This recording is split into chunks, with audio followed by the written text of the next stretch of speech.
Great team. My next guest back in action. He's going to be taking on Cameron Else at UFC Fight Night on July 24th. It's Aaron Phillips back here on the program. Aaron, how's it going? Oh, all is well. All is well. Couldn't be better. Happy with everything. When did you find out about this fight? It seemed like you got a decent amount of notice. Yeah, this one I definitely got a lot of notice. We're in July right now, so I mean, really and truly, I was kind of figuring I was going to get a fight in May or even end of April, so I was kind of staying ready. To do like a short camp. But yeah, so I think around May is when we got the official word. And so, yeah, I know I had a full May and when we did the math, it was like I had 12 full weeks or something like that. So right Awesome. at the beginning of May, I think. So. Yeah.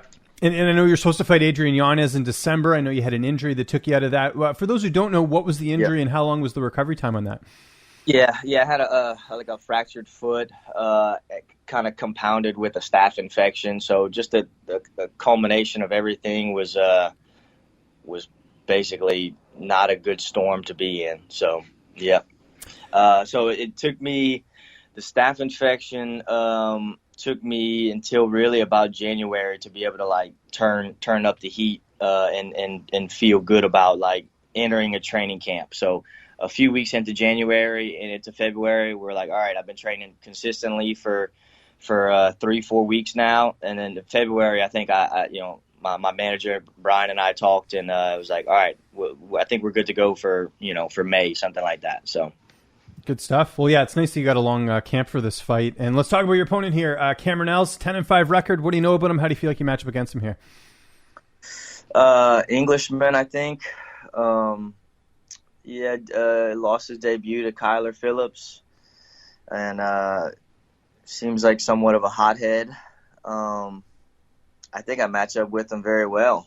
I think it's a great matchup for me, and I think it's a good. So I think I'm gonna go and I think we're gonna scrap. So, but I know he's kind of a hothead, and so be it. So I don't see him being a fantastic like I fought Jack Shore, and obviously on somewhat short notice, and he's a stud grappler, and it just seems like everybody I get kind of some stud grapplers, and I don't think Cameron.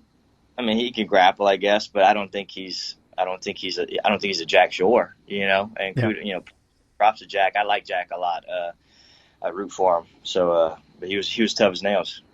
You mentioned twice in this interview already that Cameron's a bit of a hothead. It's interesting. I spoke to him last week, and he sort of made it seem like there's like a bit of beef heading into this fight. At least there was something that you said, and I think he got upset about or something. Is there any animosity on your end, I should say, or is this something that just is on his end? Yeah. So I mean, I was looking to get a fight. There was a while there that I hadn't heard any news. I think in February we kind of put the feelers out there, like, all right, ready to get back in the swing of things.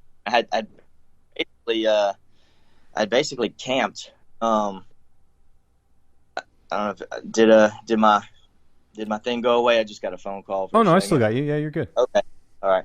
I basically camped from like middle of February and so I was expecting, I guess around those times, like fights were coming up short notice, right? Like you were seeing they were having to put fights on their contracts and stuff like that, make up these fights whenever the UFC got back rolling.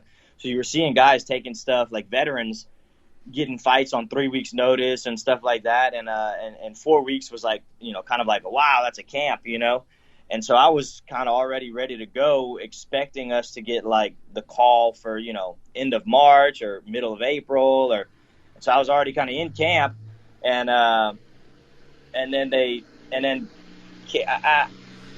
had kind of been looking through, keeping up with the division, and I saw like just one website had like me and Cameron, I mean, we're not ranked, obviously, but like wherever we were at, like in the division, we were like, our names are right next to each other. So I clicked on him and looked him up. So he fought Kyler and stuff like that. And like I looked on his Instagram page, and he had like posted like which one of these 135ers wants to get the smoke or something like that. And was just sitting there kind of waiting for a fight, waiting for a name. So I literally just put my hand up like this, in the emojis. And that was like kind of it. Like, I guess he got offended, that like I raised my hand and, whatever, volunteered for the thing. And I mean, I'm definitely going to fight him. And I think it's a good fight. And, so that was basically it. And he kind of, I raised my hand and he said some stuff about Sucker Punch and then we got a little tiff from there, so that's the story of that. He kind of blows the lid off things, and I hit him with a couple two pieces, nice and clean, and get back to my day, and then I go check Instagram, and he's all feathers ruffled up, and I go hit him with something else, and but yeah, that's about it. We started off a little because he didn't. I guess I threw it out there, and he didn't even like say yes to the fight or whatever, or let's make it happen, mate. It was just like crickets. And then whenever the fight did get announced, like I threw it up there, and then he didn't throw it up there for like 3 weeks. So it's like, well, nice to see you in this thing, Cameron. You were the one friggin', lighting me up, but calling me names and whatever, just all kinds of stupid stuff. It's like, dude, I was just, you're calling out the division coming off of a loss, and I was just, I'm here, and that's all I'm saying. So it's all good. It's all good. We, at the end of the day, we both signed on the contract, and I probably couldn't have signed faster. But yeah, so it's all good. Now, correct me if I'm wrong. I think the last time we did an interview, I don't know, were you training at Fortis MMA? Because I see you are now. Was that something new, or is this something you've always been doing? I was curious about that. No, this is a new development. So the short notice fight, yeah, we last we spoke, I was in Abu Dhabi. That's right. Yeah. And that was a short notice because it was, Corona, obviously, during the pandemic, yeah. Yeah, the pandemic, that's when that happened for me. And so I was not at Fortis. Fortis was closed. My gym was closed. There was no real cross training at that point. It was after that two things happened. My buddy Matt Schnell, he settled down in Houston with his wife, and so he was kind of camping in California for quite a while, but then they settled down in Houston, and so he was just looking for a place to kind of jump his training a couple days a week, and he had heard about Fortis and Coach Safe, and so he was telling me he was going to go, and I was like, okay, well, I mean, how do they feel about me jumping in with you? I'll split the cost with you and all that, and so we went one time, and we basically hit it off with Coach because he remembered me from actually 7 years ago. Matt Hobar beat me in the UFC, and subsequently I was released, and Coach Safe was cornering against me. Oh, interesting. Okay. 7 years ago, so instantly he knew, who I was, and he obviously happy to see me still, kind of persevering and in the mix, and so it's been a great development. So only that happened around September. So I did like 6 or 7 weeks there in September. Had the injury and the staff issue, and then I kind of didn't go back until really January, February time frame. But yeah, it's been a great relationship. Coach Safe is awesome, and I get to spend a lot of time with Danger, and so I go to Houston and we train, and then we go to Dallas and we train, and then we sprint it back. So, and obviously I'm in Lafayette, Louisiana, so it's a little bit of a road, a little bit of a hike, yeah, a little bit, but it's all good. It's all good. Awesome. How's this fight playing out on July 24th? I know you feel like you're going to win, but how do you envision the fight playing out? Yeah, I think I'm gonna hurt him. I think I'm gonna stumble him, and